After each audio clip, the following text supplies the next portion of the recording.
La Universidad Gastón Dacharí es una institución misionera enraizada en su provincia y comprometida con ella, con su país y con la región, cuya misión es la formación integral de estudiantes, docentes e investigadores con profundos principios morales y cívicos sustentados en los valores de la justicia y la solidaridad social.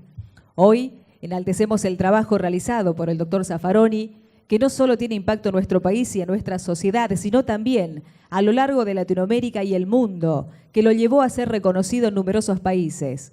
En cumplimiento de lo establecido en la resolución reglamentaria, la institución ha designado una comisión ad hoc que tuvo como misión examinar los antecedentes de Eugenio Zaffaroni y recomendar al Consejo Superior de Universidades sobre este otorgamiento. A continuación, el secretario académico de nuestra universidad, Magíster Luciano Duarte, dará lectura a la resolución finalmente tomada. Posadas, 24 de febrero de 2015. Resolución 3/A/15. Visto la propuesta de otorgamiento de un doctorado honoris causa al doctor Eugenio Raúl Zaffaroni, elevada por el Departamento de Ciencias Jurídicas y Sociales de la Universidad Gastón Dacharí, considerando que se trata de una figura honorífica establecida en el Estatuto de esta universidad, aprobado por el Ministerio de Cultura y Educación de la Nación por resolución número 1804/211 y reglamentada por resolución rectoral número 17/A/14, que se ha conformado una comisión ad hoc integrada por el doctor Alfredo César Dacharí, doctor José Garzón Maceda, doctor Carlos Chefsov, doctor Eduardo Paredes, doctor Guillermo Hassel, magíster Sonia Cáceres, doctor Pedro Butenbender, que dicha comisión realizó un análisis de los antecedentes del propuesto y ha concluido que el mismo es merecedor del título honorífico propuesto, que reunido el Consejo Superior de esta universidad en sesión extraordinaria ampliada con los integrantes del claustro de doctores de esta institución como invitados, se concuerda que el doctor Zaffaroni posee una trayectoria académica y profesional destacada, de amplio reconocimiento nacional e internacional, que lo hace merecedor del homenaje propuesto, por lo que dictamina por unanimidad a favor de la concesión del título propuesto al doctor Zaffaroni. Que instituciones provinciales y nacionales han manifestado su beneplácito por la propuesta, adhiriendo a la iniciativa y destacando los méritos del propuesto, que es necesario dictar el instrumento legal correspondiente. Por ello, el rector de la Universidad Gastón Dacharí resuelve, artículo primero, otórgase al doctor Eugenio Raúl Zaffaroni, documento nacional de identidad número 4.299.533, el título de doctor honoris causa de la Universidad Gastón Dacharí. Artículo segundo, incorpórase como anexo a la presente resolución el currículum vitae del doctor Zaffaroni, el informe de méritos y el acta de reunión de la comisión ad hoc. Artículo tercero, convócase al solemne acto académico a realizarse el día 27 de febrero de 2015, en el que se procederá a la investidura del homenajeado, dando la participación protocolar al claustro de doctores de esta universidad. Artículo 4, comuníquese, notifíquese a los designados, a secretarías, a los centros académicos, departamentos, direcciones, comunidad en general. Cumplido, archívese.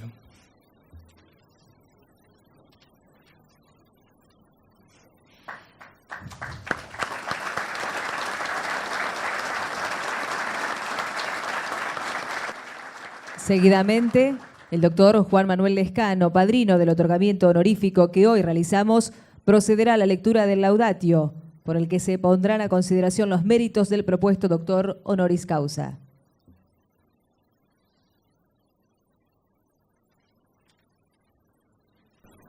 Buenas tardes a todos. En primer lugar, es medio difícil ser padrino de Raúl, cosa que seguramente después va a desvincular la relación de amistad que creo que tenemos. Es muy difícil tampoco y muy poco habitual que alguien que fue dirigida pueda otorgarle, o mejor dicho, realizar la laudatio académica a una persona que admira. Y justamente el lugar que hoy estamos ocupando circunstancialmente en la universidad me ha dado la posibilidad de reflejar quizás algunos de los aspectos más importantes de la trayectoria de Raúl. Yo sé que Raúl no se siente cómodo que estemos repitiendo todo lo que ha logrado, por eso he seleccionado, creo yo, el rol donde él se siente más cómodo a partir de su jubilación anticipada de la Corte, para mi criterio, que es el rol de docente e investigador. Este rol de docente e investigador que seguramente es el título que más orgullosamente lleva a lo largo de su trayectoria, quizás es el que mayor reconocimiento tiene para todo lo que los admiramos. ¿Por qué digo esto? Porque además de tener logros particulares, individuales, algo que caracteriza a Raúl es la formación de cuadros y abrir puertas a aquellos que son más jóvenes. Y eso es algo que pocas veces pasa con algunos juristas de la talla de Raúl. Obviamente que no podemos esperar que todos sean de la misma forma, pero obviamente que también eso significa que tenemos algo que imitar de la persona a la que hoy le estamos otorgando el doctorado honoris causa. Por otro lado, esta vocación docente y de formación de Raúl tiene varios puntos que me gustaría destacar. El doctor Zaffaroni es un defensor de la Universidad Nacional, tanto de la gestión pública como privada, porque cuando él mismo cuenta, fue exiliado forzosamente de la universidad pública, se refugió en algunas universidades privadas que le permitieron seguir ejerciendo su vocación. Y esto también es importante recordar porque mucha parte de su historia la pasó en las aulas y esa parte de la historia merece ser contada.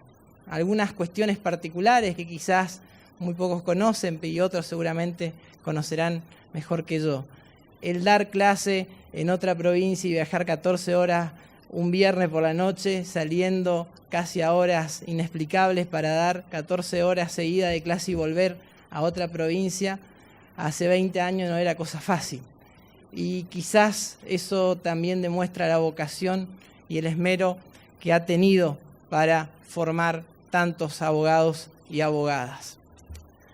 Por otra parte también, Raúl le ha dado un aporte al derecho penal, a la criminología y a la psicología forense que quizás va a seguir siendo estudiada cuando él ya no esté, pero más que nada le ha otorgado una visión crítica a ciertos paradigmas construidos y muchas veces importados de otros países. Y creo yo que ese espíritu crítico que ha tenido sobre cuestiones casi sagradas del derecho le ha permitido formar en algunos de nosotros un espíritu crítico que permitiría a muchos de los abogados que ejercen la profesión cambiar un poco el chip y pensar un derecho penal para Latinoamérica.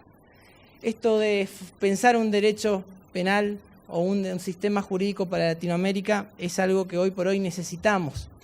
Y creo que cuando Raúl se despidió de la Corte y afirmó que se iba de la Corte para volver a la academia, muchos de nosotros nos alegramos porque volvía al lugar que creo yo siempre o nunca debió dejar. La Universidad Nacional, tanto de gestión pública como privada, es la casa de Raúl Zaffaroni y espero que por muchos años más lo siga haciendo y por ello y por lo que he fundamentado solicito al claustro de doctores tengan a bien otorgar y prestar conformidad para el doctorado honoris causa de la universidad. Muchas gracias.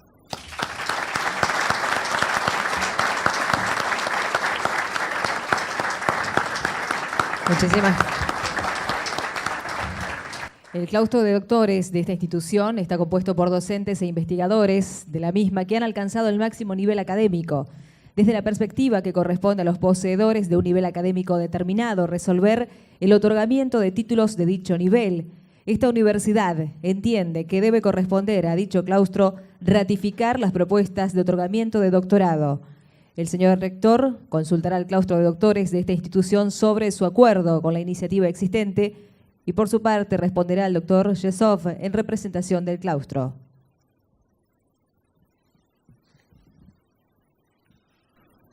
Señores integrantes del claustro de doctores de esta universidad, habiendo ustedes tomado conocimiento de los antecedentes del doctor Zaffaroni, ¿concuerdan ustedes con el dictamen de la comisión ad hoc que ha expresado su opinión y con la resolución rectoral que ha sido recientemente leída?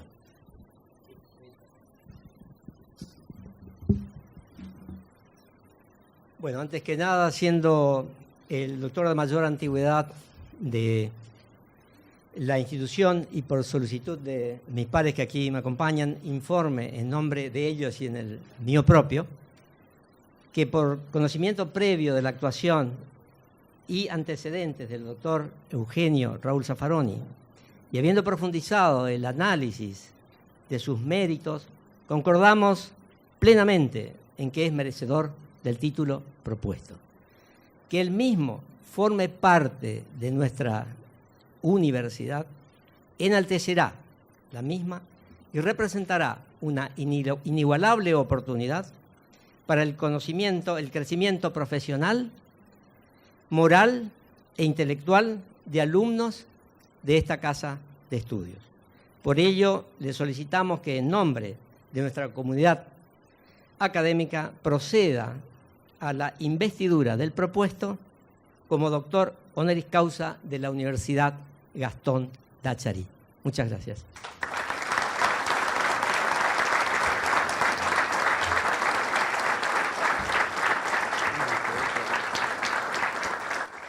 En cumplimiento de lo resuelto por la institución y de la solicitud del claustro de doctores de la universidad, el señor rector y el padrino harán entrega del título de doctor honoris causa al doctor Eugenio Raúl Zaffaroni. Él le impondrá la medalla que simboliza su unión con la ciencia y con esta universidad. Doctor Eugenio Raúl Zaffaroni, por las atribuciones que me confieren el estatuto académico de esta universidad y en cumplimiento del pedido de nuestra comunidad académica, te hacemos entrega del diploma y de la medalla que te corresponden como doctor honoris causa de esta institución. Llévala siempre en el corazón.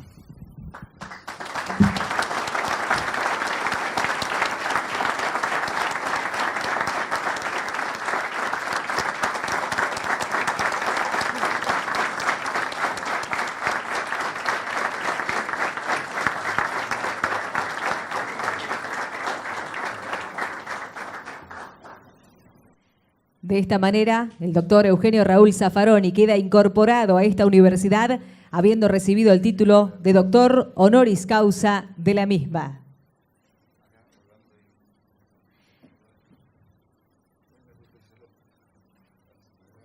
A continuación, el rector de esta casa de estudios, el ingeniero Luis Enrique Lichowski, dará las palabras de bienvenida al doctor Zaffaroni a la Universidad Gastón Dachary.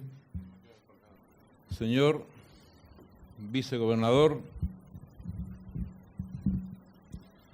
de la provincia de Misiones, licenciado Hugo Pasaracua, señor intendente de la ciudad de Posadas, ingeniero Orlando Franco, señor vicepresidente de la Honorable Cámara de Representantes, doctor Juan Carlos Agulla, señor ministro del Superior Tribunal de Justicia de Misiones, doctor Rubén Ucet, demás integrantes de los poderes del Estado, señor rector de la UNAM, doctor Javier Gortari, señores rectores y representantes de universidades amigas de Brasil y Paraguay, estimada Nadia, estimado Pedro, señor vicepresidente del Consejo de Rectores de Universidades Privadas y rector de la Universidad de Flores, don Néstor Blanco, señores representantes de asociaciones profesionales y entidades empresarias, señores integrantes del Consejo Superior de esta universidad,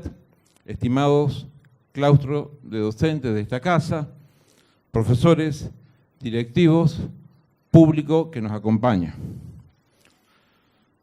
Doctor Eugenio Zaffaroni, muy bienvenido sea usted. Le manifiesto no solo mi satisfacción personal, sino la de toda la comunidad universitaria y misionera por este momento, en que deja de ser visitante para pasar a pertenecer a esta casa. En los días pasados hemos recibido innumerables muestras de satisfacción por este homenaje que hoy brindamos a usted. Pero, en realidad, los que nos sentimos homenajeados somos nosotros, por tener a una persona de su relevancia, de su vocación académica, un hombre cuyos aportes son de lectura imprescindible en todo ámbito que tenga al derecho como objeto de estudio profundo, que ha luchado por una mejor justicia y por la búsqueda de igualdad hacia los sectores más vulnerables de la sociedad. Hubiéramos querido que mucha más gente compartiera este acto y la clase abierta que dictará mañana. Podríamos haberlo hecho en muchos otros espacios de mayor capacidad, pero no.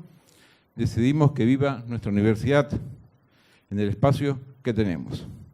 Y a partir de ahora, ya sintiéndolo parte de nuestra comunidad, me permito tutearlo. Me permito tutearte, estimado Raúl. Esperamos te sientas cómodo en nuestra universidad, que encuentres espacio para que desde aquí podamos hacer vos, nuestra comunidad académica, la comunidad regional, aportes para la consolidación del país, para la integración, para nuestra sociedad. Comienzo comentándote que somos una universidad joven, aún en consolidación, con la mirada puesta en la búsqueda de la máxima calidad académica que podamos lograr, que forme a jóvenes con mirada global, amplia, pero con profundas raíces en la provincia y la región, con sentimiento y espíritu misionero. Una universidad con aspiraciones de fortalecerse en investigación, especialmente en aquella que impacte en la calidad institucional y en la calidad de vida de nuestra gente. Y aquí tu vínculo con esta casa es de alto valor.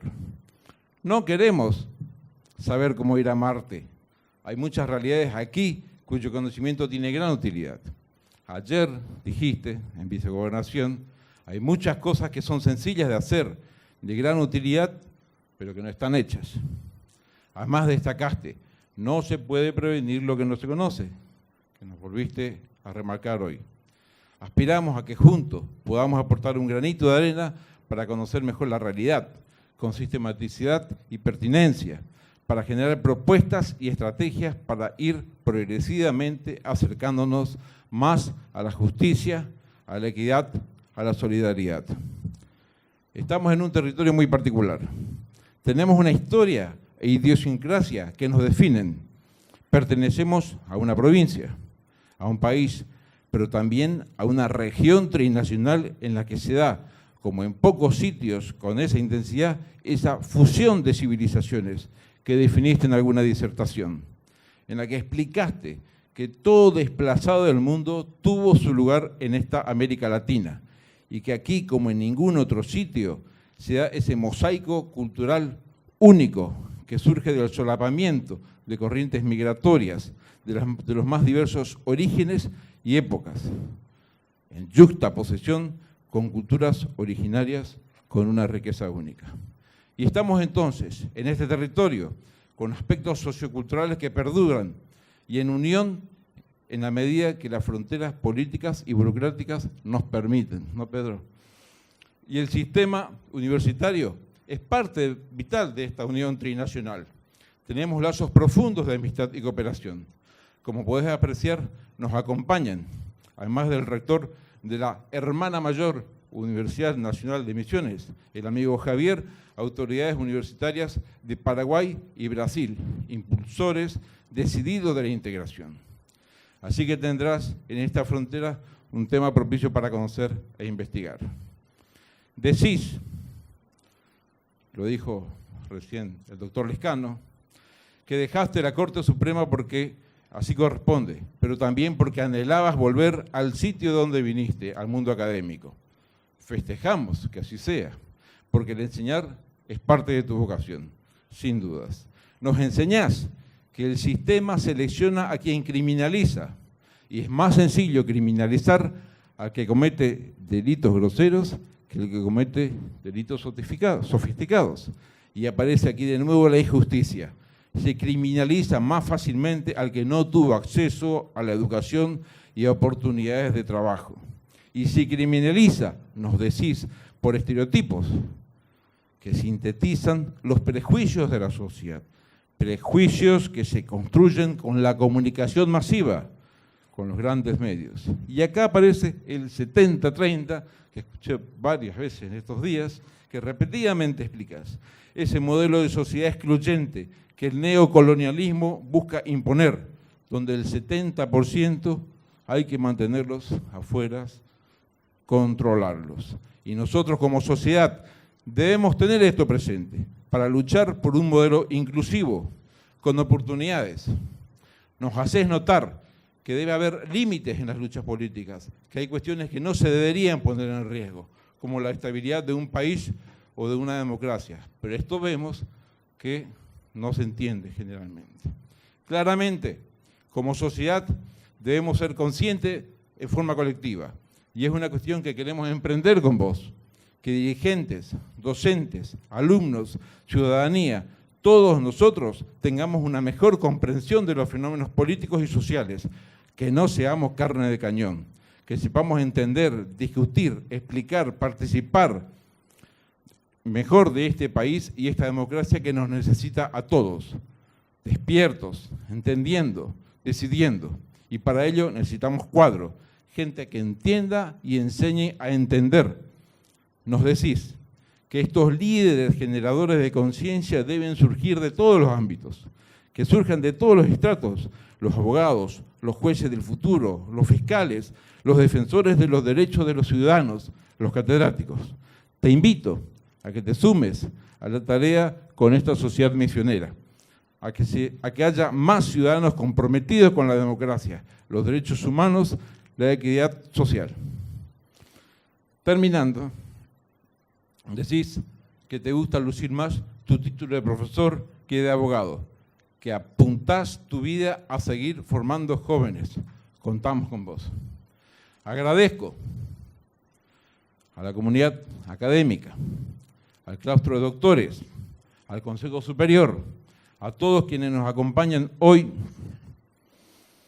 a tu colega Juan Manuel, padrino de esta investidura, a quienes organizaron este acto, por allí están. Y agradezco a quienes integran esta familia que es la Universidad Gastón Dacharí y a esa familia que es la Fundación IPESMI. Por ello, enfáticamente, nuevamente, bienvenido.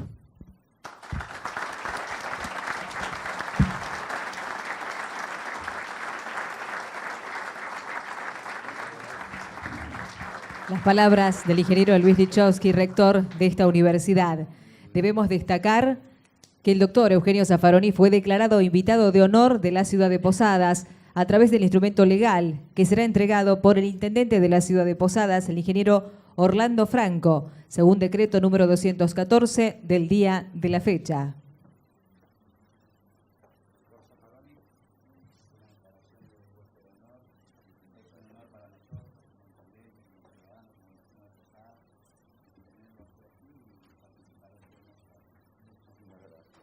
Declaración municipal de huésped de honor entregada por el intendente de la ciudad de Posadas.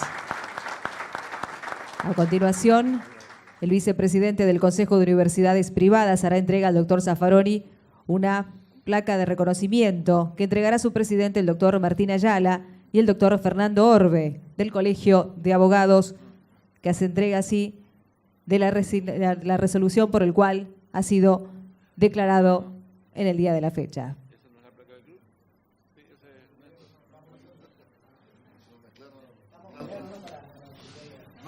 No todo podía salir bien.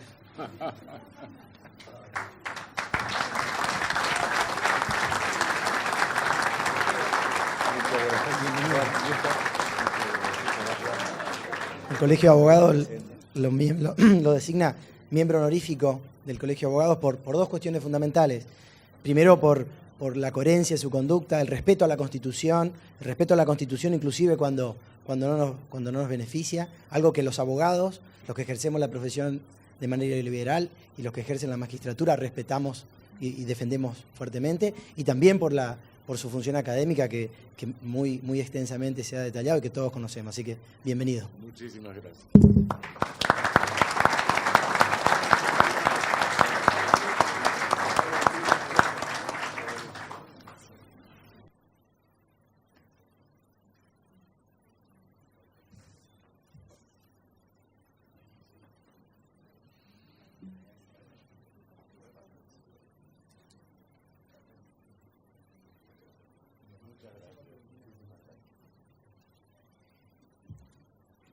Y por su parte, el Colegio de Psicólogos hará entrega de la resolución de personalidad destacada por su aporte a la psicología.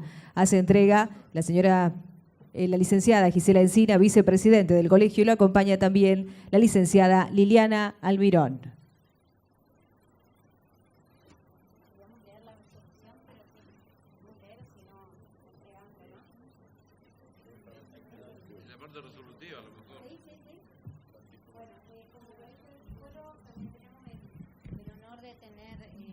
Como asesor legal al doctor Lescano, así que acompañamos bastante en esta tarea y decidimos en reunión de comisión directiva por resolución 197/15 otorgar el diploma de reconocimiento a la trayectoria profesional y por los aportes académicos en el área de la psicología, digamos, por todos los aportes que ha generado a nuestra profesión.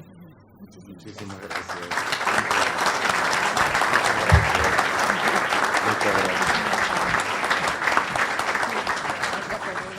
Y a continuación, el Consejo de Rectores de Universidades Privadas también va a hacer entrega al doctor Zaffaroni. Este presente hace entrega al doctor Néstor Blanco.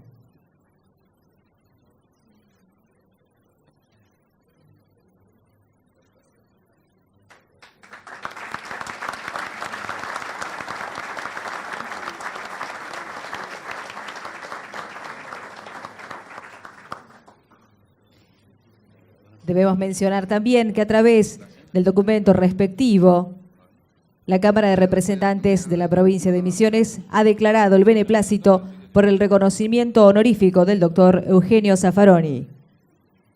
En nombre de la comunidad y de las autoridades provinciales, vamos a escuchar a continuación al vicegobernador de la provincia, al licenciado Hugo Pasalacqua. Muy buenas tardes a todos, estimado doctor honoris causa Raúl Zaffaroni, señor rector, ingeniero y amigo Luis Lichowski, intendente de nuestra ciudad, amigo Orlando Franco, demás rectores, docentes, alumnos, presidente del Colegio de Abogados, señor ministro del Superior, vicepresidente de la Cámara de Diputados, al claustro de doctores, al padrino. ¿Dónde está? Ahí está, cambiaste. A ver, muy brevemente quisiera, obviamente hablo en nombre del gobierno de la provincia, pero también creo que las cosas que pueda decir en este momento sean tomadas como un pensamiento también propio, personal. Decirles, tal vez en forma poco académica, lo que siento. Y le voy a decir lo que siento. Siento que es un momento para la institución, obviamente, y para los misioneros, un momento histórico. Recién veía la ritualidad del doctorado, que es un proceso que debe tener algo más de 1000 años, 1050 si no me equivoco. Arrancó allá en Bolonia. Y uno percibe que son los momentos cumbres de una institución académica. Casi tanto como la entrega del título a una persona que egresa de una casa de estudios. Tiene esa misma dimensión, nada más y nada menos. Y estar al lado, a un metro, del doctor Zaffaroni, créame, genera, lo digo con el máximo respeto, cierta situación de incomodidad en el buen sentido, porque, y sí, abruma, pues, no es fácil hablar al lado de este hombre. Y en este tener que decir lo que uno siente con toda sinceridad, decirles que uno ha visto a lo largo de una vida académica que uno ha tenido estos ritos, los ha visto, ha participado, y siempre como que hubo la necesidad, que es lógico, de expresar y fundamentar los motivos del honoris causa. Y tengo la sensación, y creo no equivocarme, que en esta oportunidad, si no hubiésemos dicho ninguna palabra, igual se hubiese entendido perfectamente que sobran méritos en la figura del doctor Zaffaroni para tener esta distinción. Y me hace acordar a un párrafo de la historia de San Martín de Bartolomé Mitre. No se enojen los que no son mitristas, yo tampoco, digo, pero bueno, la escribió él. Y dice, pues, San Martín estaba al pie de los Andes, cuenta Mitre, en víspera del cruce, estaba la soldadesca, 5.000 personas. Él recorre con su caballo el frente de los soldados, con sus ojos pardos, bien misioneros, y lo ladeaban la valle y las eras. Y todos esperaban la arenga, o sea, que justifique tamaña aventura. Y San Martín no decía una palabra. Yo no sé, de la visión de Mitre, tal vez era una forma de mostrar lo limitado. Para mí fue un momento magno de San Martín. Dijo solo una palabra: vamos. Espueló y se metió a la cordillera. Hay momentos, créanme, en que las palabras son ociosas, están de más. Lo que sí quisiera decir, rescatar, manifestar, compartir, es que como ciudadano común, verlo a Zaffaroni cuando actuaba en términos de juez era una cosa distintiva para quienes no somos ni parte de la familia judicial ni somos ni siquiera abogados. Hablo como ciudadanos a pie. Veíamos en usted, doctor, no un juez, a una persona que impartía justicia, que no es lo mismo. La sencillez que tiene, que es abrumadora, su don de gentes, acá se dijo repetidamente, su vocación docente, llevan a esta definición, muy grande la palabra, a esta forma de expresarme, de decir que siempre hemos visto en él, y es muy raro de un ciudadano común, ver a un magistrado como persona impartiendo justicia, hablando en lenguaje llano, que hasta yo puedo entender, un lenguaje llano, sencillo, explicando las situaciones, explicando por qué es necesaria una sociedad más justa si queremos justicia. Eso no es común, creo que en ningún país del mundo, y me viene a la mente Pablo Freire, es imposible evitarlo en un momento como este ante un docente de la magnitud del doctor Zaffaroni, que decía, a los chicos hay que invitarlos, enseñarlos a leer, va de suyo, ¿no? En un aula se les enseña a leer, pero sobre todo a leer el mundo, y eso es algo que predica y nos enseña el doctor Zaffaroni, a leer el mundo y a ocuparnos de él. La realidad, evidentemente, al doctor Zaffaroni le incomoda, no le gusta, la quiere modificar para bien, quiere impartir justicia. Y lo hace además de un lugar muy particular, también de Freire, el pensamiento no es mío, obviamente. Decía Freire, la mejor pedagogía es la de la ejemplaridad. Y creo que los argentinos, insisto, de a pie, encontramos en el doctor honoris causa Zaffaroni esa ejemplaridad, en sus actitudes, en su forma de ser, en la forma que dice gracias, en forma sentida, respetuosa siempre del otro. Y quiero decirle finalmente, doctor, que para nosotros los misioneros es un momento lindísimo.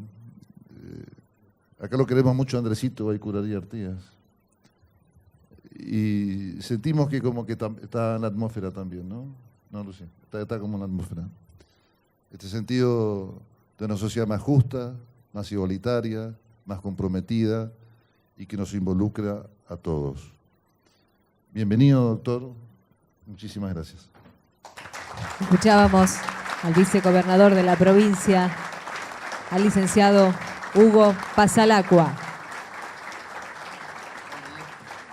Señoras y señores, el nuevo doctor de esta casa nos dará una clase como primera actividad formal en la institución. Con ustedes, el doctor Eugenio Zaffaroni.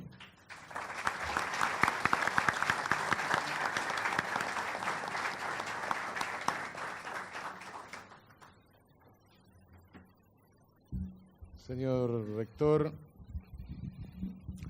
señor vicegobernador, señor intendente, demás autoridades presentes, queridos y queridas colegas, amigas y amigos todos.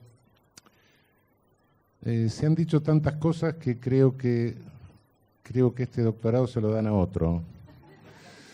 Y en segundo término, creo que lo mejor que podría hacer para no desilusionar es irme. Cualquier cosa que diga en este momento va a ser terriblemente desilusionante. Yo sé, como recordó el vicegobernador hace un momento, que estas distinciones son milenarias, vienen, sí, del norte de Italia de hace un milenio atrás, y la condición de doctor honoris causa implica no solo la incorporación a una universidad, sino el compromiso con el ideario de la universidad. Yo les agradezco enormemente esa confianza y les agradezco enormemente, bueno, todas las expresiones de lo que han acabado de decir todos. Realmente estoy abrumado, no estoy muy acostumbrado a este tipo de halagos así. No soy un tipo tan raro, no quiero abrumar a nadie, qué sé yo, no. Me siento al lado de todo el mundo, puedo viajar en el subte, en el ómnibus, etcétera. Sí, tengo ombligo también, todas esas cosas que uno tiene, bueno. No, sinceramente, muchísimas gracias. Muchas gracias desde lo más profundo de mi sentimiento y de mi corazón a todas estas expresiones y a toda realmente esta hospitalidad que me brindan. Se supone que cuando pasan estas cosas uno tiene que dar una lectio doctoralis.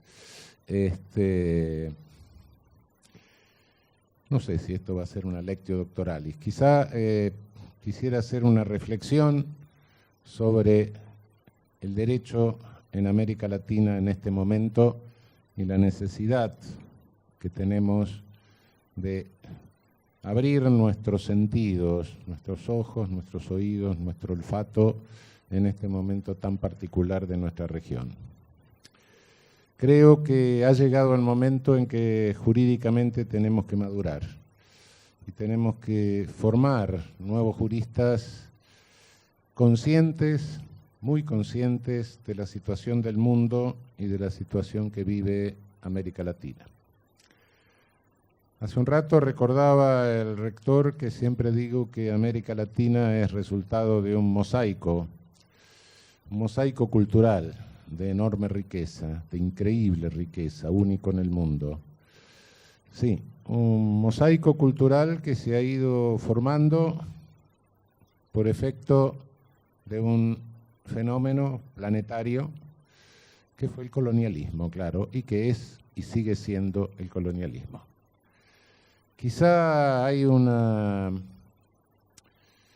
negativo de eso, escrito muy finamente, pensado muy finamente, que es la filosofía de la historia de Hegel. Creo que eso lo sintetiza muy bien realmente. Hegel se coloca en la punta de la flecha de la historia, de ese avanzar del Geist, del espíritu, convengo que estar en la punta de una flecha es una situación incómoda, pero parece que él se coloca en esa situación.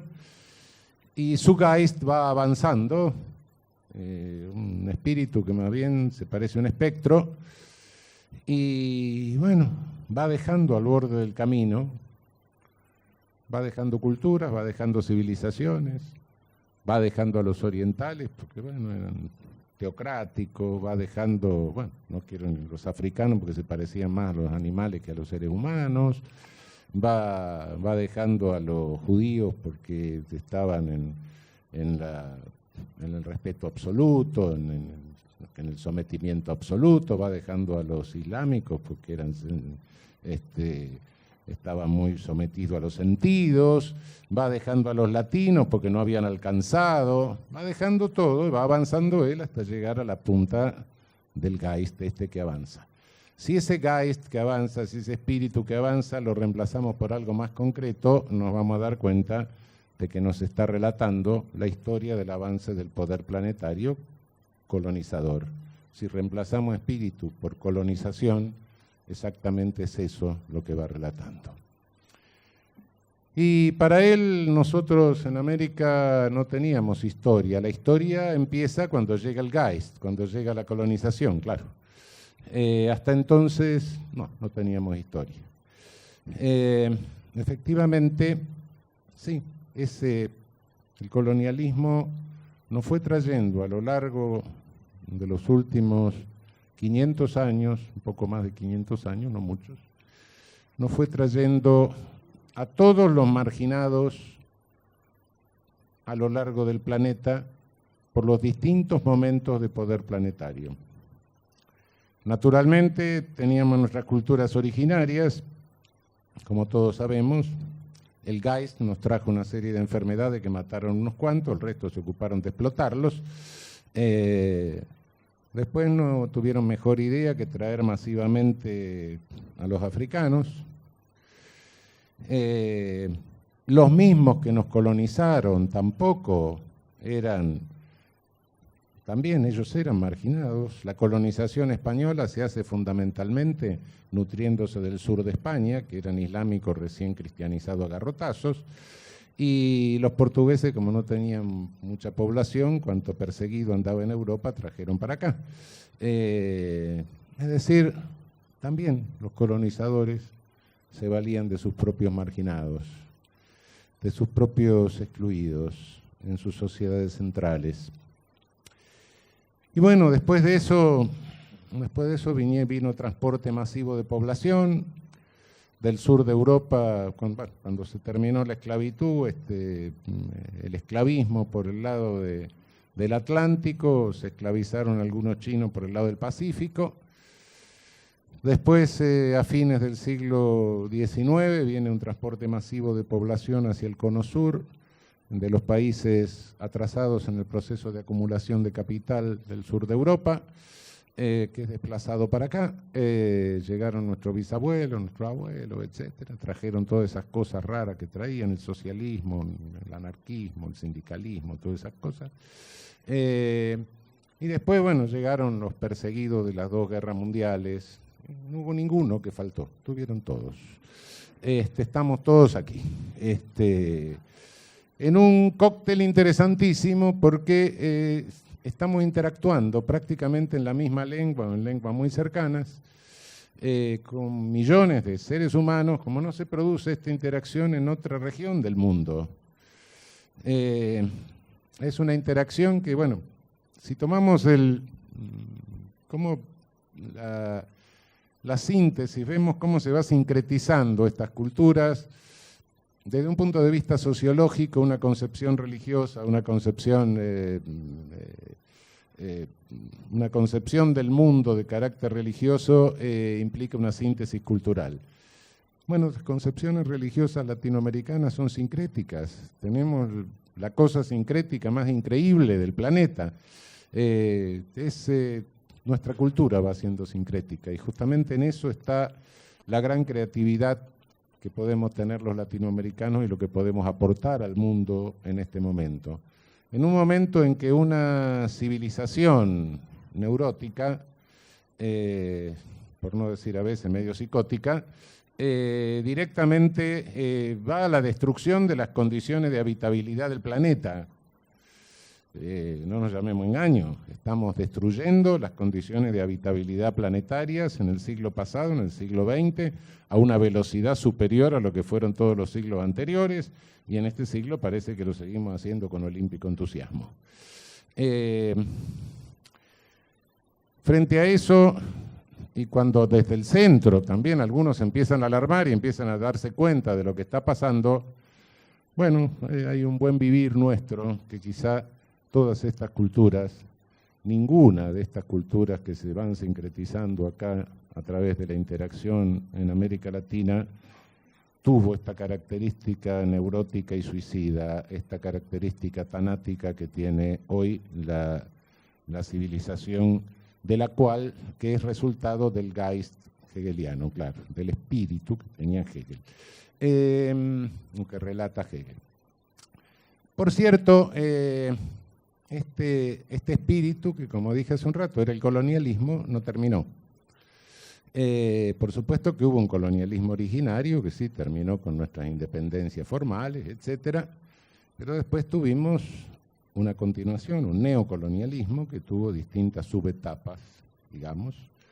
A partir del momento en que terminamos las guerras de independencia y las guerras fratricidas posteriores, el neocolonialismo nos controla a través de oligarquías locales, es decir, tanto el porfirismo mexicano como la oligarquía de la carne enfriada nuestra o el patriciado peruano, la República Bella brasileña, sí, teníamos constituciones más o menos copiadas de Estados Unidos, que era el único modelo republicano que había en ese momento, lo habíamos arruinado un poco, cada uno a su modo, pero frente a una constitución que era un deber ser liberal, soberanía popular, etcétera, teníamos una realidad cuasi feudal, no digo feudal porque el feudalismo es un fenómeno europeo, pero una realidad de una población totalmente excluida de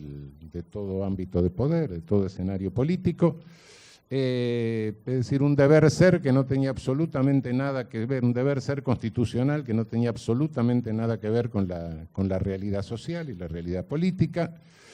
Y por supuesto esto ideológicamente no se nutría de Hegel. Hegel es un filósofo, un tipo bastante complicado para leer, hasta hoy hay paredes enteras tratando de interpretar las cosas que dijo. A veces no es muy claro, el hombre estaba terminando la edición de su fenomenología del espíritu mientras bombardeaban la ciudad, muy claro no debía ser, bueno, pero no. Hay mucha gente estudiando a Hegel. Hegel era complicado para leer. No, leían a un bruto que se llamaba Herbert Spencer, un bestia inglés que era un ingeniero de ferrocarriles, que se le había ocurrido hacerle una ideología al servicio del Imperio Británico. Una ideología bastante simplista, conforme a la cual todo era catastrófico, todo avanzaba a través de catástrofes, y entonces también el ser humano tenía que evolucionar a través de catástrofes, que era la selección natural, ¿no? Entonces, mediante la selección natural, nosotros un día íbamos a tener la cabeza tan grande como los ingleses, pero para eso tenían que achicársenos el sexo, claro, porque según Spencer, las dos cosas se nutrían del mismo nutriente. Entonces, si alguien usaba mucho lo de abajo, se le desarrollaba menos lo de arriba. No estoy ironizando, estoy diciendo lo que este bestia decía. Y cuidado que esto se copió en América Latina por una cantidad de señores que se sentaron en nuestras academias y cuyos retratos al óleo cuelgan en muchas de las paredes de nuestras universidades con marcos renacentistas dorados. Cuidado. Esta estupidez que estoy diciendo, esta soberana estupidez, realmente fue el fundamento de la discriminación racista a lo largo de décadas en nuestra región. No sé cómo iban a hacer que sean menos frecuentes de abajo, quizá mostrándole el retrato de la reina Victoria, que realmente era una vieja fea, una vacuna contra el amor absoluto, ¿no? No la ve en la cervecería y dice, no, esto no. Pero bueno, la realidad era esta grosería realmente fue lo que legitimaba durante décadas y décadas la filosofía de estas oligarquías y de los intelectuales al servicio de estas oligarquías. El grupo de los científicos en México, nuestros positivistas de principio de siglo, lean, por ejemplo, Nuestra América de Bunge, ahí lo tienen sintetizado, por ejemplo. Bien, pero llegó un momento que esto entró en crisis. La primera crisis de estas repúblicas oligárquicas se produce con la guerra civil más sangrienta que tuvimos en el siglo XX, que fue la Revolución Mexicana. A partir de ahí entra este modelo de repúblicas oligárquicas en crisis y se va produciendo una resistencia a través de distintos movimientos que, en definitiva, van logrando una cierta ampliación de la base de ciudadanía real en cada uno de nuestros países. Movimientos que hoy suelen llamarse despectivamente populismo. Yo no le considero que tenga nada de despectivo la cuestión, solo que se confunde lo que es lo populista con lo felkish, y lo felkish es otra cosa. Fueron movimientos que sí, desde el punto de vista de los modelos de partidos políticos europeos, pudieron ser ideológicamente contradictorios, es cierto. Fueron policlasistas, es verdad. Algunos tuvieron algunos ribetes autoritarios, también es cierto. Pero de cualquier manera, en el balance final, todos estos movimientos ampliaron la base de ciudadanía real. Muchos de nosotros creo que no estaríamos aquí si no fuese por la acción de estos movimientos y por esa ampliación de ciudadanía real. Y no sé si hubiésemos aprendido a leer y escribir. Lo cierto es que por vuelta de los años 50 comienza hay un reforzamiento del control de estos movimientos y de deslegitimación de estos movimientos. Agosto de 1954, se le tira un cadáver a Getúlio Vargas y se condiciona su suicidio en el Palacio Catechi. Un poco después se invade Guatemala en el mismo año para derrocar al gobierno de Jacobo Arbenz. 6 meses después bombardean la Plaza de Mayo en Buenos Aires. A partir de entonces comienza otra etapa del neocolonialismo, que es directamente la etapa de ocupación de nuestros propios territorios a través de nuestras propias Fuerzas Armadas, que culmina con la grosera ideología de la seguridad nacional directamente importada del colonialismo francés de Argelia y de Vietnam, de Indochina. Nosotros tuvimos en la Argentina el raro privilegio de recibir la inversión francesa directa. El resto de nuestros hermanos latinoamericanos la recibieron a través de la perversión que se les hizo a las cúpulas de nuestras Fuerzas Armadas en la Escuela de las Américas de Panamá, en una versión simplificada. Nosotros recibimos la originaria, claro, así no fue. Realmente la guerra centroamericana marca el final del neocolonialismo, porque desde los años 70 en el mundo se había producido otra cosa, que era la crisis del petróleo. La crisis del petróleo provoca en general el abandono de todo lo que había sido la economía, la idea económica keynesiana, neokeynesiana, etcétera. Se abandonan en el centro los modelos de estado de bienestar, de welfare state, se deja de lado el New Deal de Roosevelt y se pasa a lo que después fue el modelo Reagan-Bush. Es decir, se pasa a una sacralización del mercado. Los textos de Keynes son reemplazados por los de Milton Friedman y von Hayek, y a partir de entonces se va perfilando en el mundo una polarización en base a modelos que ya no son los de la Guerra Fría. Se nos vende la cuestión de que se había terminado la historia, estábamos en el final de la historia, ya éramos todos felices, comíamos perdices, estábamos en el capitalismo fenómeno, todo estaba muy bien. Y hoy la polarización del mundo no se da en líneas generales, entre un proyecto de socialización de los medios de producción o con un capitalismo. No, hoy la lucha claramente está dada entre un capitalismo productivo más o menos razonable y un capitalismo transnacional, expoliador y financiero. Esa es la polarización que estamos viendo en todas las sociedades, pero ¿qué efecto tiene esto sobre nuestra región? ¿O qué significa este momento? Este momento significa que no terminó el colonialismo, sino que pasamos por el colonialismo originario, el neocolonialismo, y ahora estamos en una fase superior del colonialismo, donde las características son distintas. Ya no nos dominan a través de oligarquías locales, ya no nos ocupan territorialmente, no nos están invadiendo, ni con fuerza armada extranjera, ni con las nuestras, etcétera, ¿no? Ahora directamente las formas de dominación son más sutiles y más complejas y a veces más perversas. Cuando observamos la situación actual de América Latina, no podemos negar que estamos frente a una situación de letalidad muy grave. La vida vale poco en América Latina. Tenemos índices de violencia altísimos. Somos campeones de índices de violencia.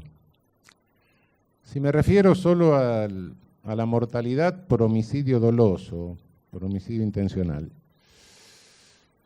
de los 150 y tantos países, si no me equivoco, que hay en Naciones Unidas, y me refiero a cifras oficiales, no a cifras o a estimaciones hechas de otra manera, considerando que las cifras oficiales subestiman a veces los números.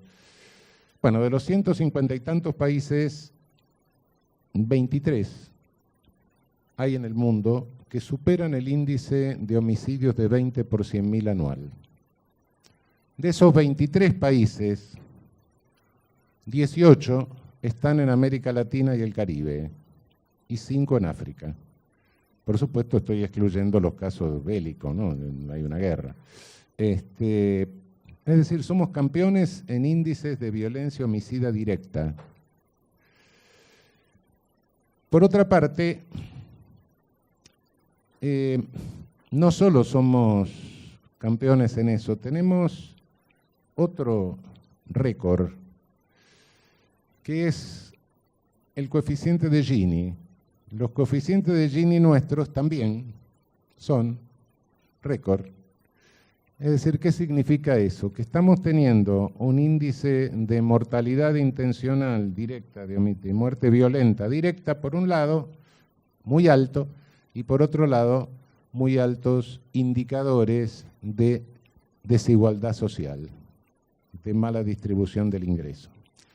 Por regla general, hay dos curvas que tienden a cruzarse, la curva del Producto Interno Bruto y la curva del homicidio. A mayor Producto Interno, menor homicidio y viceversa. Pero esto se altera, y esto es una regla mundial.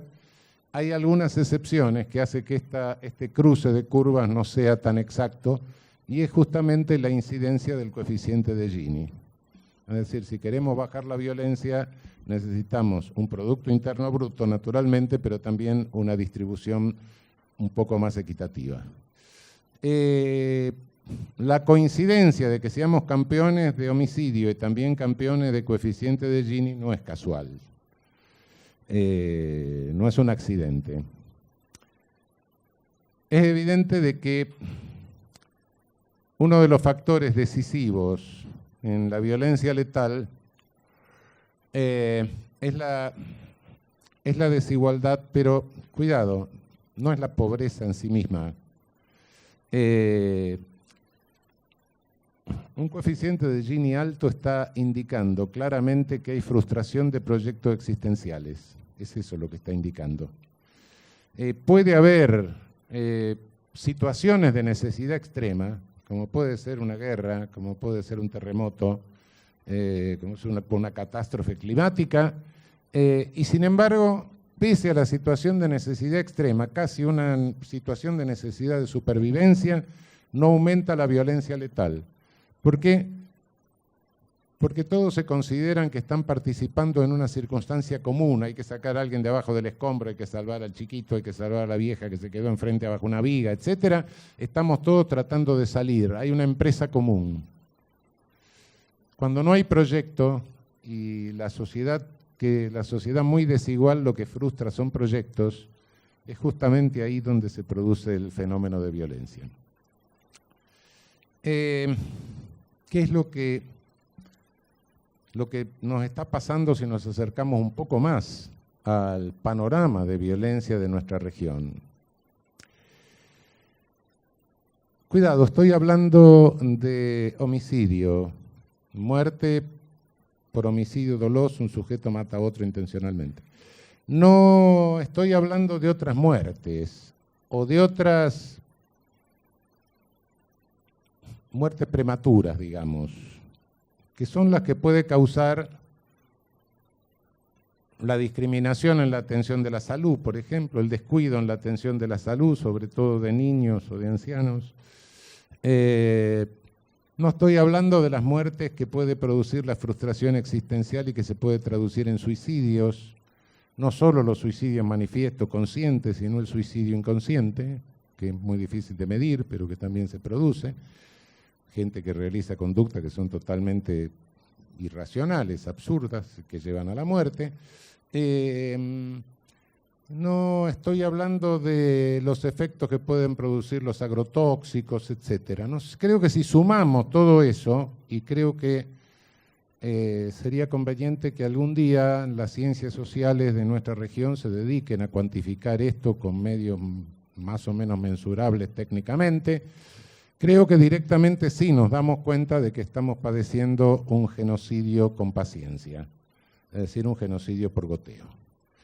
Si sumamos solo los homicidios, pero si sumamos todo esto a lo largo de 10 años, nos vamos a dar cuenta de que hemos producido nuestra Hiroshima y Nagasaki con paciencia. Son nuestros fat men o little boys que los vamos dando por goteo. El mapa regional es complejo y es desigual. Tenemos países con un altísimo índice de violencia homicida. Brasil tiene un promedio de 24, 25 por 100.000 aproximadamente, con cifras que son confiables, que están bien registradas. México no confiesa lo que tiene, aunque las cifras oficiales son bastante alarmantes, pero además tienen los últimos 5 años unos 100.000 muertos aproximadamente y se calcula que unos 20.000 desaparecidos. América Central tiene el problema de las maras y registra los índices más altos. San Pedro Sula, la ciudad costeña de Honduras, registra 80 por 100.000, lo que directamente son cifras ya de una guerra aproximadamente. América del Sur va variando los índices, tenemos bastante bajos los 3 países del Cono Sur, Uruguay, Argentina y Chile. ¿Cómo se explica todo esto? ¿Cómo se explica todo este fenómeno extraño, este reparto así? La explicación, hay varias explicaciones, pero indiscutiblemente en el centro de todo esto hay un problema que es cocaína. Por distintas razones, diferentes razones. En México está la pugna por alcanzar el principal mercado consumidor, o sea, por exportación a Estados Unidos. ¿Por qué se traslada el fenómeno de Colombia a México esa violencia? Bueno, lo explicó el otro día Bill Clinton en México, lo aclaró, dijo quizás yo tenga la culpa de esto porque realmente reforcé los controles para evitar el transporte marítimo y el transporte aéreo, la introducción por vía marítima y aérea, y entonces la introducción se produce por vía terrestre, y entonces sigue la ruta centroamericana. Bueno, ahí hay una distribución internacional del trabajo entre México y Estados Unidos en esto, donde lleva la peor parte México, claro. Cuando la prohibición alcohólica de los Locos 20, de Roaring Twenties, la producción del tóxico ilícito se producía dentro de Estados Unidos, la competencia por alcanzar el mercado por alcanzar el mercado demandante se producía también dentro, la distribución también y el consumo también. Ahora no, ahora la fabricación del tóxico se hace afuera, la competencia por alcanzar el mercado demandante se hace afuera y lo único que hay dentro es una red de distribución que Estados Unidos, con toda su enorme tecnología, dice que no puede desarmar. Lo cierto que, considerando el precio FOB de la cocaína al llegar y el precio que llega al consumidor, podemos llegar a la conclusión que más de la mitad de la renta se queda, o de la ganancia, por así decirlo más claramente, se queda dentro de Estados Unidos en la red de distribución. El sur se queda con menos de la mitad, naturalmente, y se queda con esa violencia que en la época del alcohol le había producido esa simbiosis de criminalidad astuta con criminalidad violenta, que fueron todas las mafias. Bueno, todo eso se produce del Río Bravo para el sur. Por otra parte, desde Estados Unidos le venden armas a los que se pelean en el sur para ver cómo meten adentro de Estados Unidos. Y por otra parte, todo el dinero, el 100%, no solo la renta de Estados Unidos, sino la que se produce abajo, se recicla. Es decir, se lava, como se dice, ¿no? Lo cual es otro servicio ilícito cuyo monopolio también lo tienen en el norte, porque a los del sur no nos dejan lavar a través del Gafi. Si nosotros queremos lavar un calzoncillo, no podemos. ¿Por qué? Porque no, nos tienen que controlar, no sea que financiemos el terrorismo con eso, ¿no? Entonces, a través de eso, y nos hacen nuestras listas, nos califican, etcétera, y nos obligan a sancionar tipos de terrorismo, además, en nuestros códigos penales, en nuestras leyes penales, todas esas cosas.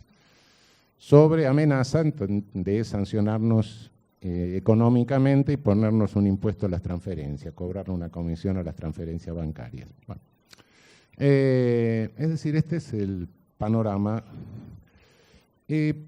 Por supuesto que esto ya no es un problema de salud lo que se está produciendo en cuanto a la capacidad letal del tóxico. Acá no está matando la cocaína, acá está matando la concentración de plomo de la prohibición.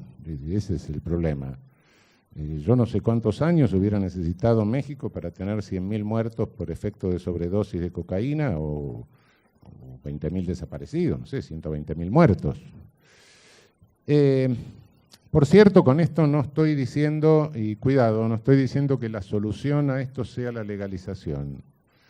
Tengo serias dudas a este respecto y no tengo la solución. La cosa ha adquirido un volumen económico tan enorme que la única solución a esto la pueden proporcionar si son serios los economistas, porque a veces no son muy serios.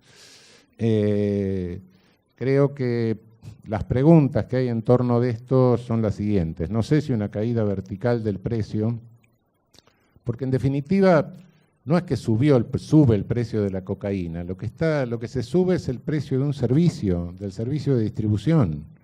Es una plusvalía del servicio de distribución a través de la prohibición. Cualquier porquería a la cual se le ocurra que tenga una demanda rígida o creciente, si se la prohíbe, se reduce la oferta. Y al reducir la oferta, naturalmente que se sube el precio, es una alquimia, ¿no? Se fabrica oro de cualquier basura con esto. Y efectivamente lo que se ha logrado con la demanda de cocaína, en lugar de reducir la demanda, se ha logrado subirla. Incluso, si prestamos un poco de atención a la famosa propaganda antidroga que se hace y un metamensaje de consumo. Si yo le digo a cualquier adolescente, no hagas esto porque esto es una transgresión, lo que estoy haciendo es indicándole que lo haga. ¿Por qué? Porque todo adolescente va a hacer algo transgresivo, y siempre va a ser transgresor, no hay nada que hacerle. Y en definitiva, sí, lo que se dice, no veo ninguna propaganda, ninguna publicidad que diga no hagas esto porque te vas a quedar impotente, no hagas esto porque es pecado, porque está mal, porque es el camino de ida, porque no sé qué cosa, en definitiva esto es una transgresión. Cuidado con eso porque lo que se ha logrado a lo largo de toda esta guerra, que estaba perdida de antemano, es subir el consumo y subir la demanda. Con lo cual, reducción de la oferta, todos los organismos que función económica cumplen la triste función económica de ser entes reguladores del precio internacional de la cocaína. Desde un punto de vista económico, es como las juntas reguladoras de granos, etcétera, que teníamos en algún momento, bueno, hoy cumplen esa función. No nos llamemos a engaño. Si hay poca en el mercado, entonces se sube demasiado el precio y aflojan. Si hay mucha en el mercado, aprietan un poco, con lo cual esa es la realidad. No solo esto ha traído gravísimas consecuencias porque ha contribuido en muchos países a desarmar instituciones que son indispensables en cualquier país, es decir, ha introducido problemas de altísima corrupción en nuestras policías, ha desarmado instituciones policiales, ha metido fuerzas armadas, ha desarmado fuerzas armadas, con lo cual llegó a afectar la defensa nacional en muchos países. Las Fuerzas Armadas mexicanas eran altamente respetadas por la opinión pública, fuerzas que venían de la Revolución, la época de los generales, etcétera. Hoy están totalmente desacreditadas como resultado de esto. Realmente, y bueno, en el sur, ¿qué es lo que nos pasa? Nos pasa una violencia que ya no es del cártel para introducir en el norte, sino para repartir en nuestra clase media demandante. En pequeña medida nosotros, en mucha más medida Brasil, este fenómeno se observa con una letalidad que es diferente a la de México, pero con esto lo que se tira es, en sociedades muy estratificadas, se tira una posibilidad de una demanda de trabajo, demanda de labor, con una remuneración que nunca se alcanzaría en otra actividad. Si esto se tira en sociedades muy estratificadas, en zonas de vivienda precaria de gran pobreza, o de gran, bueno, ahí tenemos el resultado. Las luchas entre bandas por la distribución del mercado interno, etcétera. Nosotros lo tuvimos un poco más en pequeño en Rosario, pero en definitiva ese es el fenómeno de violencia también letal.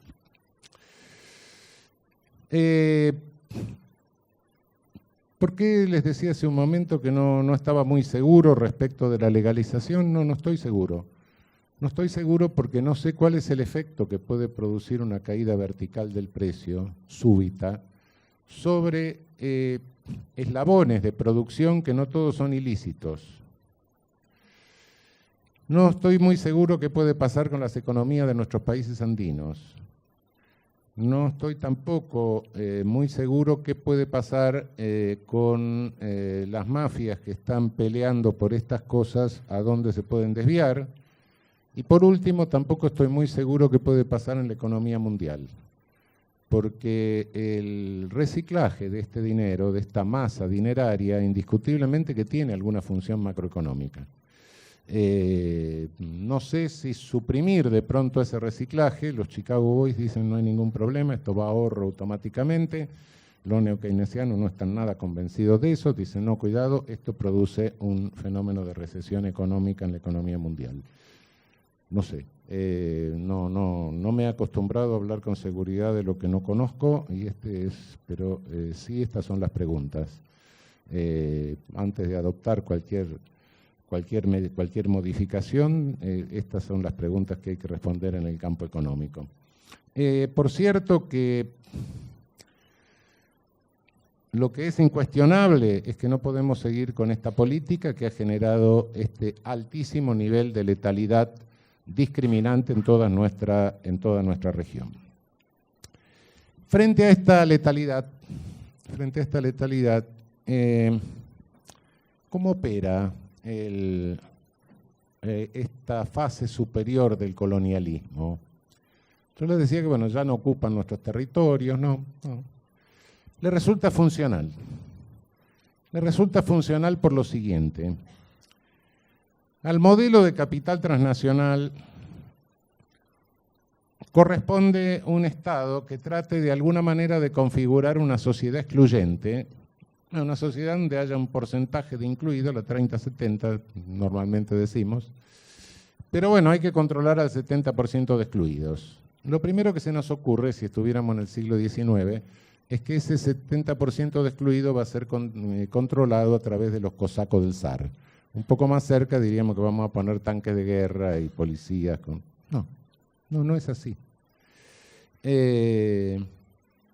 Si observamos cuál es el efecto de esta letalidad, es bastante terrible.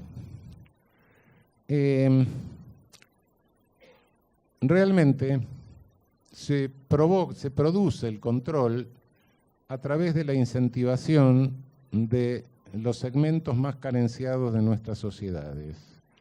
Se trata de que sean los propios excluidos y como máximo alguna faja recién incorporada, clase media, que incrementen sus contradicciones y se maten entre ellos.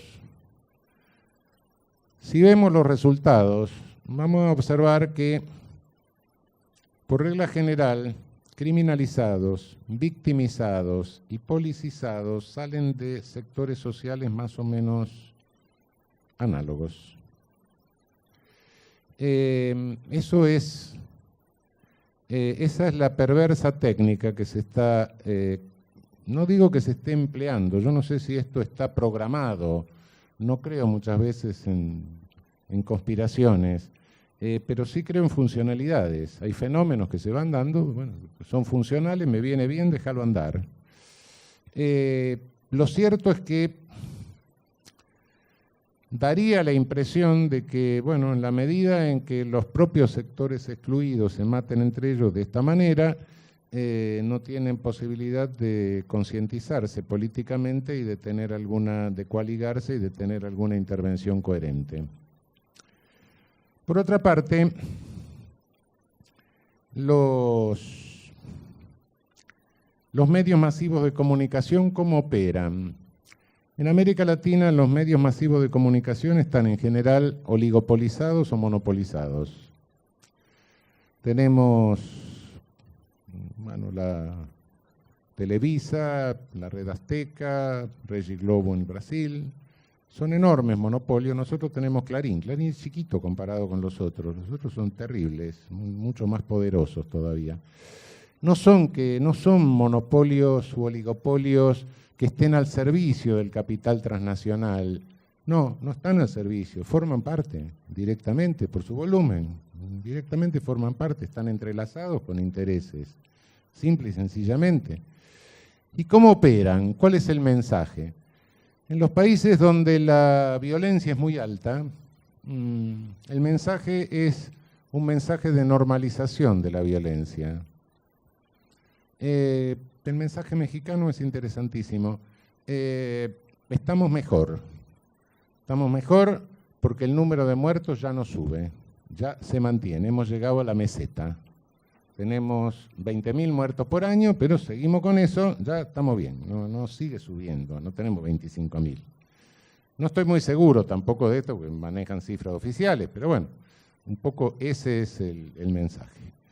Es decir, normalizar la violencia. Naturalmente, bueno, desaparecieron 43 pibes en Guerrero, bueno, es una cuestión municipal. Es un psicópata municipal que se le ocurrió hacer eso, una cuestión coyuntural, no tiene nada que ver, no. El resto de los 100.000 muertos, mala suerte, eso no cuentan, no.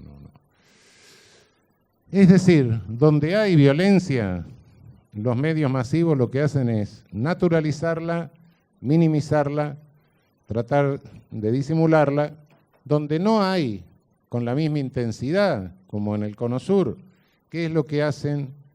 Y bueno, crean una realidad violenta directamente, una realidad mucho más violenta de la que hay. ¿Quieren ver una cosa más absurda que Uruguay haya tenido que llamar a un plebiscito para ver si iba a bajar la edad de responsabilidad de los menores? Uruguay es un país viejo, tiene población vieja, tiene el índice de crecimiento vegetativo más bajo de la región. ¿Qué son? ¿Suicidas? Van a agarrar a garrotazo a los pibes, así se vienen más para Brasil, más para la Argentina, y no sé quién le va a pagar la jubilación, si tienen invertida la pirámide poblacional, si siguen así. Bueno, las campañas de bajar la edad de responsabilidad que tenemos nosotros en nuestro país, en la ciudad de Buenos Aires, ¿cuántos homicidas tenemos menores de 16 años? 2 en el año, 1 en el año. Eso es lo que tenemos.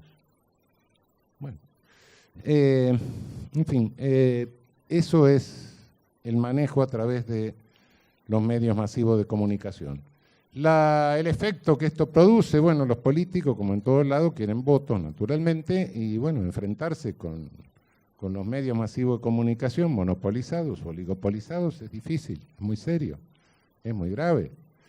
Enfrentarse con el discurso vindicativo, es un discurso irracional, pero entonces responden con leyes penales. Eso tiene un efecto relativo, pero bueno, nos destruye códigos penales, destruye racionalidad, etcétera. Bueno, no importa. Eso repercute muy poco sobre la realidad. ¿Por qué? No, pero eso va a llenar más de presos las cárceles. No, mentira, no. Las cárceles nuestras no se llenan de presos por las leyes penales, se llenan de presos por las leyes procesales penales. Simplemente porque la gran mayoría de los presos que tenemos no están condenados, están procesados. Entonces con cambiar una norma de excarcelación, ahí cambia la población penal. Los que se van a quedar 30 años adentro, 20 años, si le quieren poner 10 más, 10 menos, son delitos muy graves. El resto es el chiquitaje que se queda adentro en realidad por reformas de dispositivos de excarcelación. Es esa la clave, ¿no? La clave de población penal es esa. Si alguien que mató a toda la familia va a estar 20 años o 30 años, eso no aumenta ni baja el índice de prisionización del país. En fin, frente a esta realidad, ¿qué hacemos? ¿Cómo hacemos derecho en América Latina? Nuestra doctrina jurídica es importada. Nosotros hemos importado doctrina jurídica, hemos importado metodología, y la hemos importado fundamentalmente, salvo el derecho constitucional que se miró un poco lo norteamericano, tampoco la historia de la Suprema Corte de Estados Unidos es tan brillante y lineal, cuidado.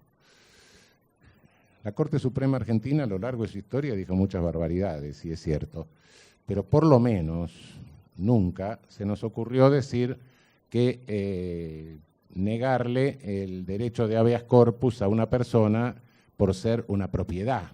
Ellos lo hicieron, y precipitaron la guerra civil con eso, claro, la Suprema Corte de Estados Unidos.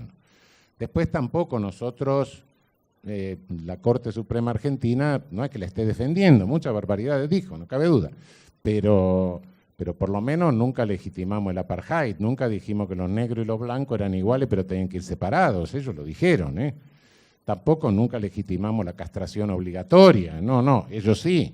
Bueno, entonces cuidado con la Corte Suprema de Estados Unidos. Pero bueno, de alguna manera trajimos derecho constitucional de los Estados Unidos, pero el resto del derecho no. El resto del derecho fuimos a buscar doctrina Europa continental. Y trajimos la doctrina europea continental en tiempos en que Europa no conocía el Estado constitucional de derecho. Eran estados legales de derecho. Europa no conoció el control de constitucionalidad virtualmente, en serio, quiero decir, si hubo tentativa, etcétera, pero no tuvo control de constitucionalidad, no tuvo tribunales constitucionales hasta la posguerra. En la última posguerra es donde estallan los tribunales constitucionales y sobre todo a partir de los años 50, 60. Control de constitucionalidad no hay incluso hoy en Francia. Hay un control preventivo, etcétera, pero no es el control que conocemos nosotros. Y algunos controles de constitucionalidad europeos nacieron a contramano, ¿no? El control alemán por los años 20 nace porque el Reichsgericht dijo, bueno, le vamos a declarar inconstitucionales las leyes laborales de la República de Weimar. Entonces trajimos realmente una doctrina de estados donde la ley era la ley y nadie discutía la ley. No había control de constitucionalidad. Y nos han acostumbrado a un servilismo a la ley infraconstitucional. Entonces, aparte de eso, también trajimos doctrinas que venían condicionadas por circunstancias muy serias y difíciles de Europa. Una de las tantas cosas que importamos es la neutralidad, asepsia política del derecho. El derecho políticamente es aséptico, con lo cual hay algunos jueces que también quieren ser asépticos, quieren ser ideológicos, quieren ser apartidistas, quieren ser asexuales, no sé, todo, a todo. Por suerte no existe una persona así, ¿no? Existe, bueno, hay que internarlo, no medicarlo por lo menos. No, la asepsia política del derecho, una neutralidad política del derecho, naturalmente, es una cosa importada también, pero importada ¿por qué? ¿O por qué se genera eso en sus países de origen? Bueno, si yo estoy haciendo derecho en la época nazi, casi como una legítima defensa, tengo que decir lo que yo estoy haciendo es ciencia, no es política, porque si no me matan, simple y sencillamente. En esas condiciones, claro, y no cabe duda que, bueno, tuvieron que elaborar eso, pero no lo tomemos en serio. Metodológicamente, otra de las cosas graves que nos sucedió fue traer una metodología jurídica que decía, bueno, no, yo los únicos datos que puedo incorporar a la elaboración doctrinaria, jurídica, la interpretación de la ley, son los datos de la misma ley. No puedo incorporar ningún otro dato de la realidad que no esté contenido por la ley, dado por el legislador. Lo podría esto explicar de otra manera un poco. Lo que estoy diciendo no es del todo exacto, pero es más o menos así. Es decir, conforme a esto, más o menos desde que llegamos a la Facultad de Derecho, nos dan la primera clase de esquizofrenia, ¿no? Nos sientan y nos dicen, bueno, esto en el deber ser es así. Entonces nosotros decimos, no, bueno, mire, cuidado, por el deber ser sí, pero el ser no, acá no es así. Esto debe ser, pero no es. No, bueno, pero mire, lo que es, acá no. Eso lo que es, si usted quiere estudiar relaciones del ser, váyase a otro lado, váyase a la Facultad de Veterinaria. Acá son relaciones de deber ser, normativas puras. No me venga con otra cosa de datos de la realidad que la ley no me incorporó. Bueno, sustancialmente eso es el neocantismo. Esa es la metodología neocantiana. Y bueno, esa metodología ha cundido. Ha cundido y largamente en nuestra doctrina. Pero bueno, Marx decía que el derecho es el instrumento de la clase dominante, ¿no? Y creo que tenía razón en su época. Evidentemente era el instrumento de la clase dominante, ¿sí? Si vemos lo que trajimos nosotros. Sí, pero esto es una fatalidad. El derecho debe ser siempre el instrumento de la clase dominante. Es una fatalidad que sea el instrumento de la clase dominante. Esto que era cierto en aquella época sigue siendo cierto hoy. Esperemos un cachito. Esperemos un cacho. No sé si me estoy extendiendo demasiado. Sí, creo que sí, ya los estoy aburriendo. Pero no veo ningún desmayado todavía. Hoy el derecho tiene una especie de caballo de Troya dentro, muy interesante. A partir de la Segunda Guerra Mundial, El derecho y la comunidad internacional no se preocupó antes por los millones de muertos que hubo por parte de los estados, etcétera. No le importó la barbaridad de Leopoldo II en el Congo, no le importó los armenios, no le importó Trujillo matando gente, no, nada, todo eso cero alas. Pero en la Segunda Guerra Mundial vio que, bueno, cuidado, que acá han matado unos cuantos millones de personas que tenían un déficit de melanina igual que yo. Acá la cosa se puso seria, ¿no? Eran blanquitos como yo. Bueno, un momento, acá tenemos que hacer algo. Y bueno, ¿qué hicieron? Bueno, hicieron un tratado contra el genocidio, donde lo recortaron de manera tal que prácticamente parece una definición tan mezquina, hicieron terrible, pero bueno, lo hicieron, mal o bien. Digo mezquina, ¿por qué? Porque lo recortaron, no sea que les entraran las cosas que habían hecho ellos en África, no sea que les entrara la bomba de Hiroshima y Nagasaki, no sea que les entrara los desplazamientos de Stalin. Entonces, bueno, no sea que entrara ninguna de esas cosas, lo único que tenía que entrar era el nazismo, nada más, el resto no.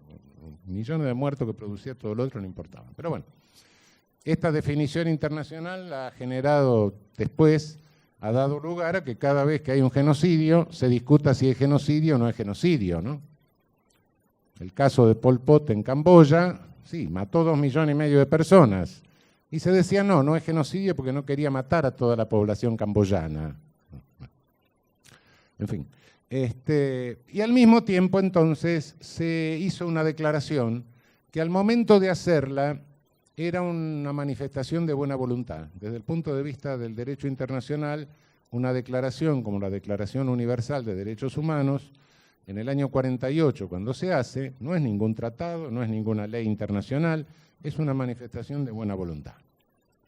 Después, con los años, sí, se fue incorporando, el Congreso de Teherán, como 30 años después, lo incorpora a la Carta de Naciones Unidas, etcétera, pasa a ser ley internacional, pero a ser considerado ley internacional. Se hacen los convenios ya de tipo planetario, etcétera, pero en su origen eso era una manifestación de buena voluntad. No fue movida por la razón, no fue que la humanidad fue razonando no fue un progreso de la razón lo que determinó esas cosas, sino que fue el espanto, el miedo, simple y sencillamente. Bueno, de cualquier manera, sea por lo que sea, están. Y a partir de ahí introducen una contradicción dentro del propio derecho. Y hoy se produce una paradoja tremenda. ¿Quiénes son los que quieren que lo de Marx sea realidad? El capital transnacional.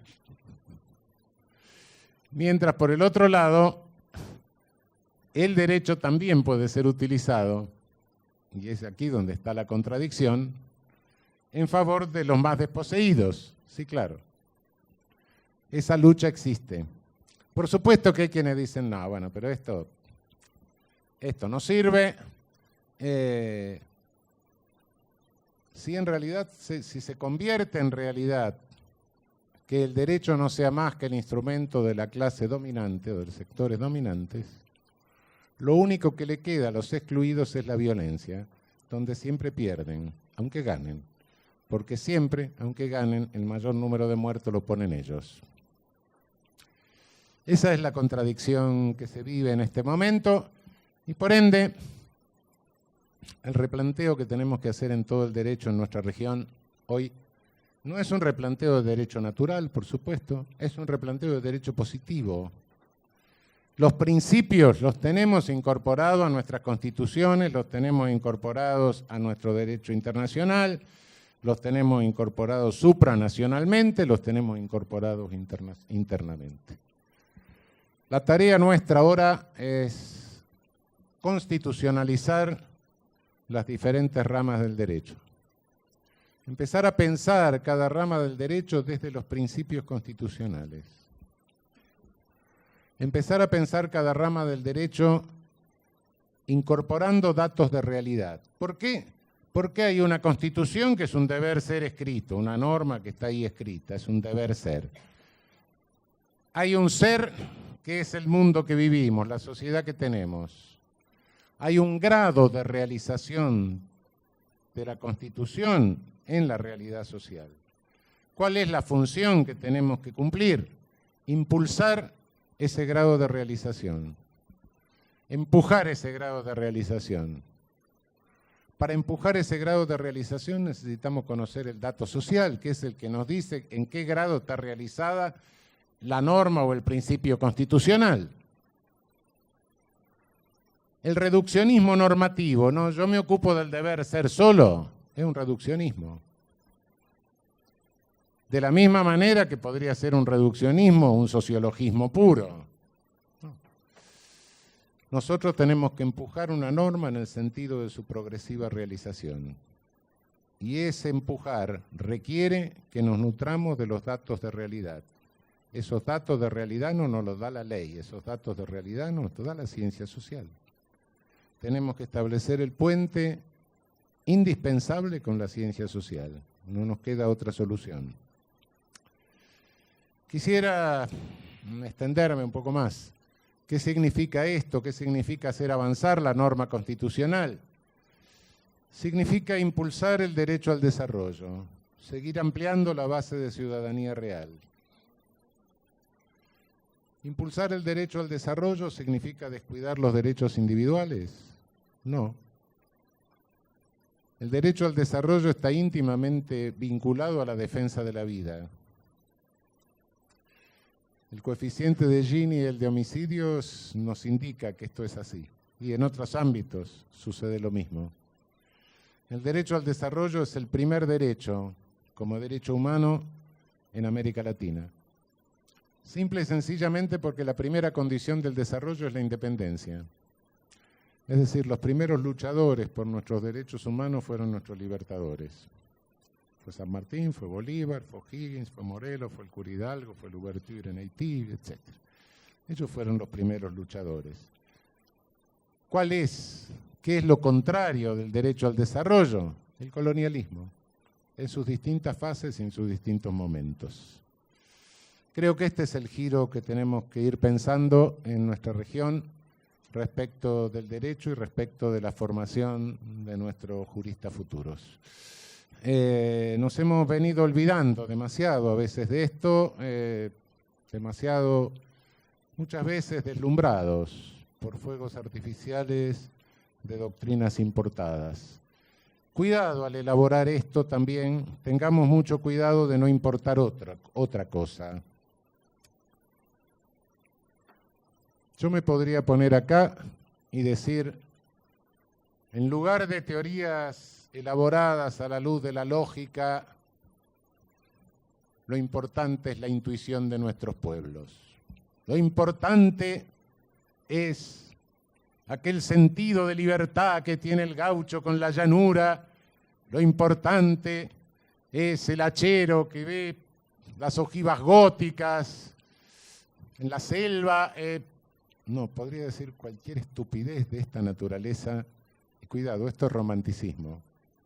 Guarda, esto es romanticismo jurídico. Y el romanticismo jurídico no ha llevado más que al desastre. Y también es importado, cuidado. Esto lo inventó Savigny y todo aquello, la escuela histórica. ¿Para qué sirvió en Alemania? Para trazar la codificación penal como 50 años, no importa. Y después siguió, claro, el romanticismo y estas cosas después siguieron en el nazismo, naturalmente, Helmut Nikola y una serie de delirantes que llevaron esto hasta el extremo. El derecho sale espontáneamente de los pueblos, ¿no? En los pueblos hay valores, etcétera. De hecho, como decía Savigny, es algo que lo tienen que hacer los juristas, claro. Hasta el zapatero, decía Savigny, requiere cierta técnica. Bueno, listo, no hay otra. De Yering, quiero decir. Bueno, sí, naturalmente.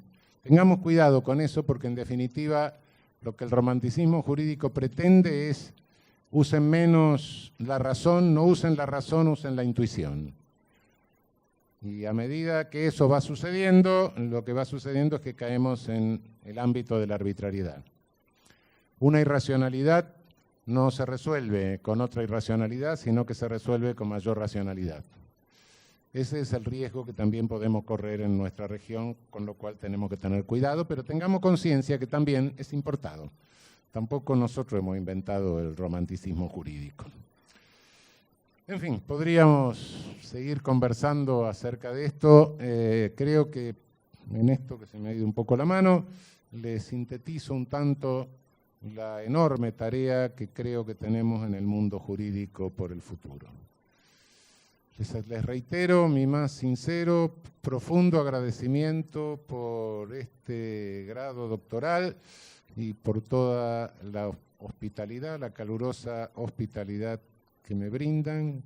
Les quedo muy, muy, muy, muy agradecido de todo corazón. Muchísimas gracias.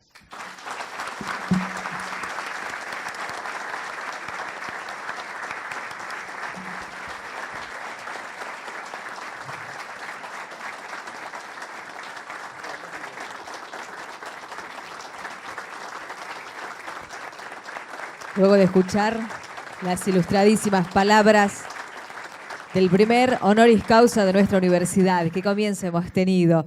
Cerramos este acto con 2 estrofas del Gaedemos y G-Tur, el himno universitario por excelencia. Alegrémonos, pues, que en parte dice: viva la universidad, viva los profesores, vivan todos y cada uno de sus miembros, resplandezcan siempre, florezca el alma mater que nos ha educado, que nos brinda el alimento intelectual, que viva nuestra sociedad, vivan los que estudian, que florezca la fraternidad y la prosperidad de la patria. Por supuesto, que crezca la verdad. Señoras y señores, nos despedimos muy honrados por haber contado con la presencia de cada uno de ustedes en este tan destacado momento para esta casa de estudios. Muchas gracias, que tengan buenas tardes.